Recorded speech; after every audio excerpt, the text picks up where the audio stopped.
시청자 여러분 안녕하십니까? JTB 아침 뉴스입니다. 어젯밤에도 많은 눈이 내린 가운데 임실은 28cm의 적설량을 기록했습니다.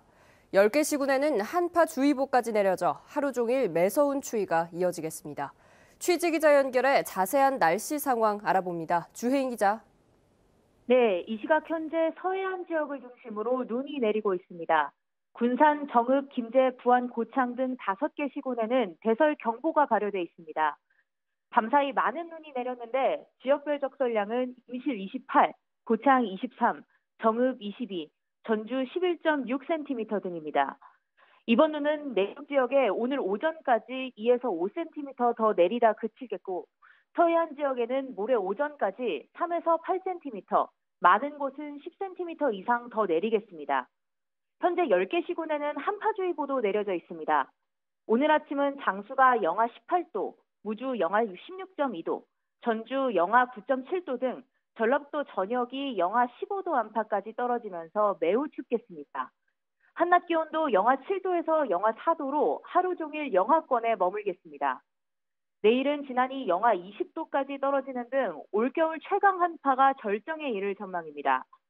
이번 추위는 주말인 모레부터 조금씩 풀리기 시작해 다음 주에는 평년 기온을 회복하겠고 화요일에는 비 소식이 있겠습니다. 지금까지 JTB 뉴스 주혜인입니다.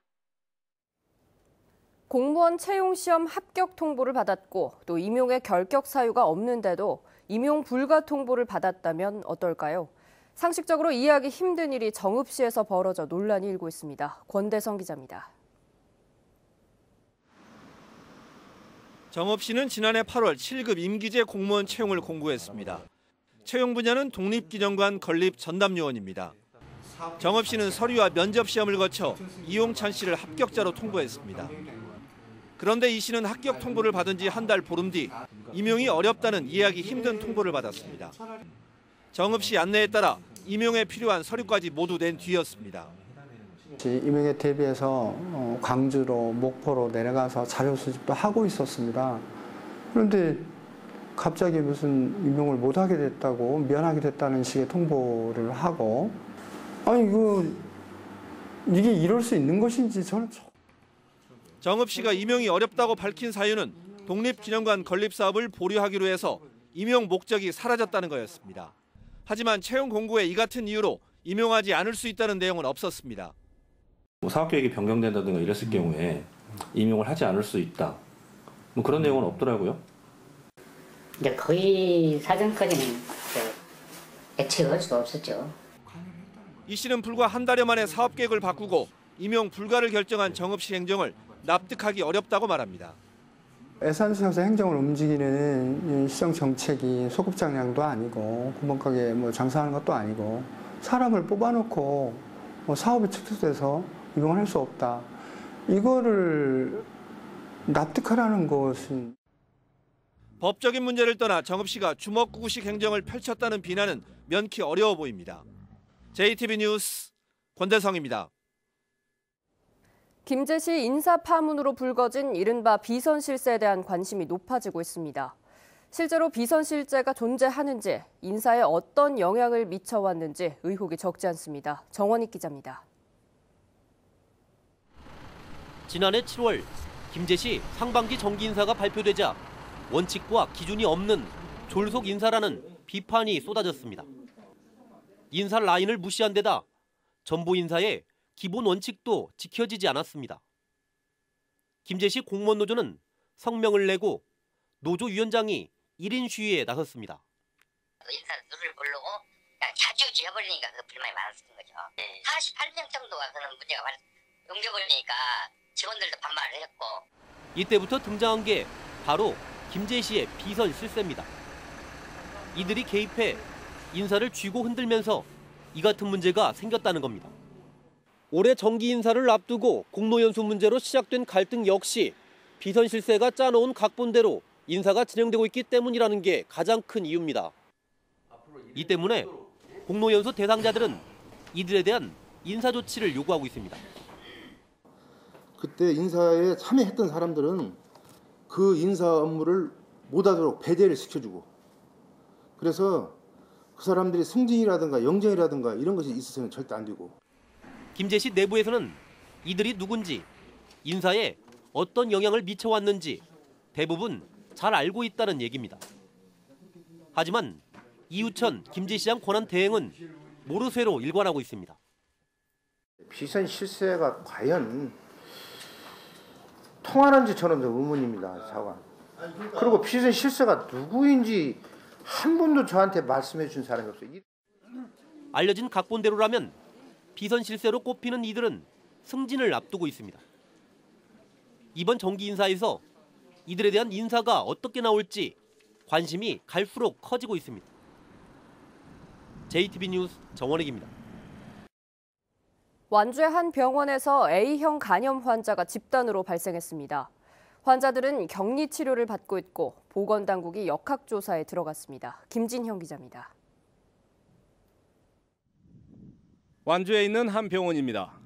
이곳에 환자 2명이 황달 증상을 보여 검진 결과 지난 26일 A형 간염에 감염된 것으로 밝혀졌습니다. 이 병원에서는 이틀 후에 또 2명의 A형 간염 환자가 발생했습니다. 전라북도 보건환경연구원이 이 병원의 전체 환자와 직원 등 220명을 조사한 결과 환자 18명이 A형 간염에 감염된 사실을 확인했습니다. 전 직원과 전 환자들 A형 항원항체 검사 다 했고요. 해서 이제 항체가 없는 분들 예방접종 다 해드렸고요. A형 간염은 감염자에 의해 오염된 물과 음식물 등의 섭취에 의해 전파되는 것으로 알려지고 있습니다. 질병관리본부는 지하수를 사용하고 있는 이 병원의 급수를 중단시켰습니다. 또 지하수와 급식실의 위생 상태 등에 대한 역학조사에 들어갔습니다. 모든 급수나 그런 건 다 중단 조치하고 싱크로 이제 생수 구입해서 먹기 조치하고 이제 지하수 검사, 음식물 검사, 제가 환경 검사를 지금 진행 중에 있고요. 급성인 A형 간염에 감염되면 식욕 감소와 구토, 황달 등의 증상이 나타날 수 있습니다. 한 40세 이상의 좀 나이가 든 성인에서 발생할 경우에는 급성 신콩팥 기능 손상이 올 수 있고 콩팥 장애가 올 수 있고 그다음에 간부전이 발생하는 사례들이 한 1 내지 2% 정도 있을 수 있습니다. 병을 고쳐야 할 병원에서 A형 간염 환자가 집단으로 발생하면서 환자들의 불안감이 커지고 있습니다. JTB 뉴스 김진영입니다. 전북대 의대생과 학부모들이 서남대생 편입을 반대하는 기자회견을 열었습니다. 학교 측의 일방적 결정으로 재학생이 피해를 입게 됐다며 납득할 만한 해결책을 제시하지 않으면 동맹 휴학도 불사하겠다고 밝혔습니다. 조창현 기자입니다. 전북대 의대생들이 가장 분노하는 건 학교 측이 피해 당사자인 자신들을 의사결정 과정에서 배제했다는 것입니다.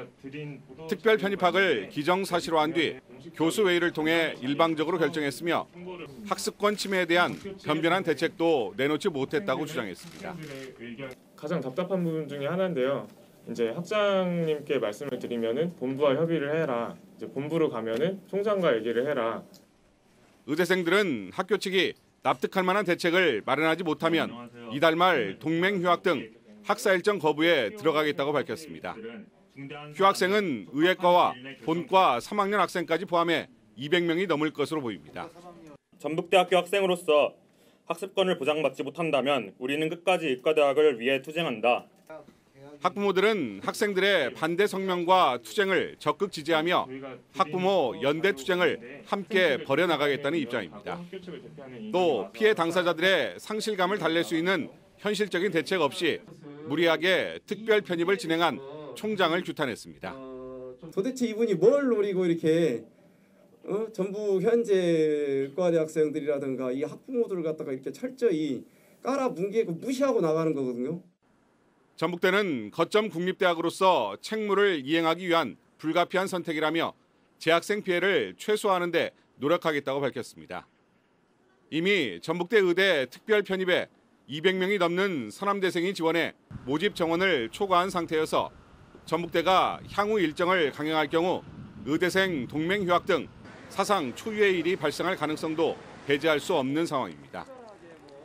JTB 뉴스 조창인입니다. 자치단체의 신년 계획을 들어보는 순서 익산시 편입니다. 익산시는 올해 산업단지와 국가식품 클러스터 분양에 더욱 힘을 쏟고 전국체전을 계기로 도시의 품격을 한층 높인다는 구상입니다. 이승환 기자입니다.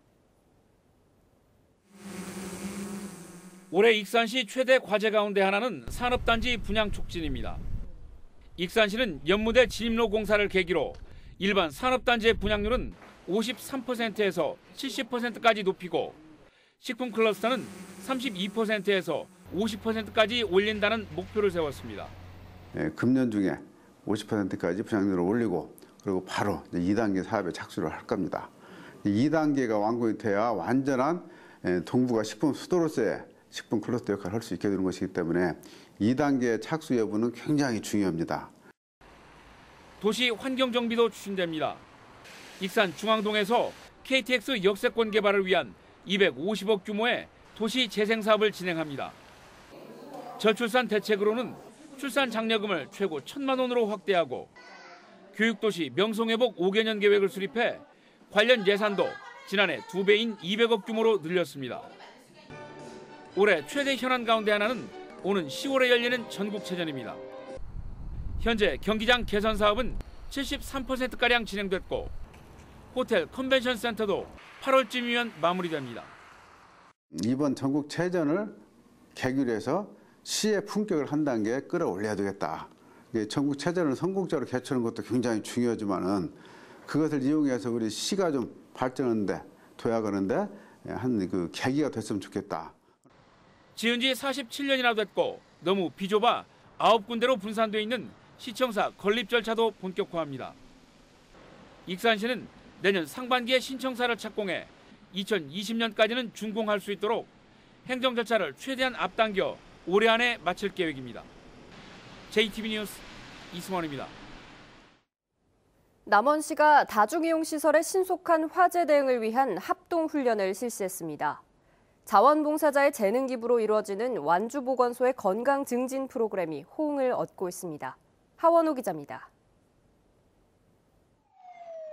소방차가 비좁은 시장 골목을 힘겹게 통과합니다. 소방대원과 시장 상인이 힘을 합쳐 화재를 진압합니다. 전통시장 화재 대응을 위한 소방출동로 확보 훈련이 남원 공설시장에서 열렸습니다.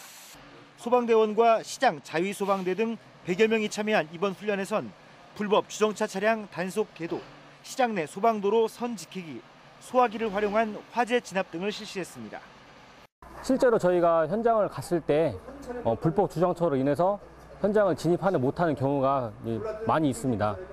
그런 거를 미연에 방지하고자 시민 여러분의 동참을 더 필요로 하는 운동이고요.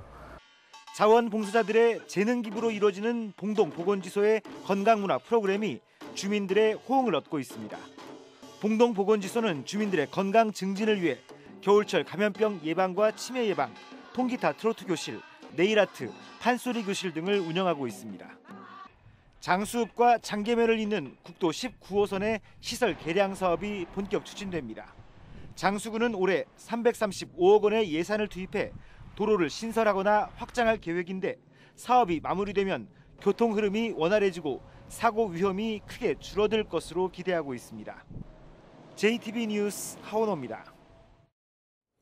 고려대와 서울시립대에 이어 전주교대에서도 장애증명서를 위조해 장애인 특별전형에 부정 합격한 사례가 적발됐습니다.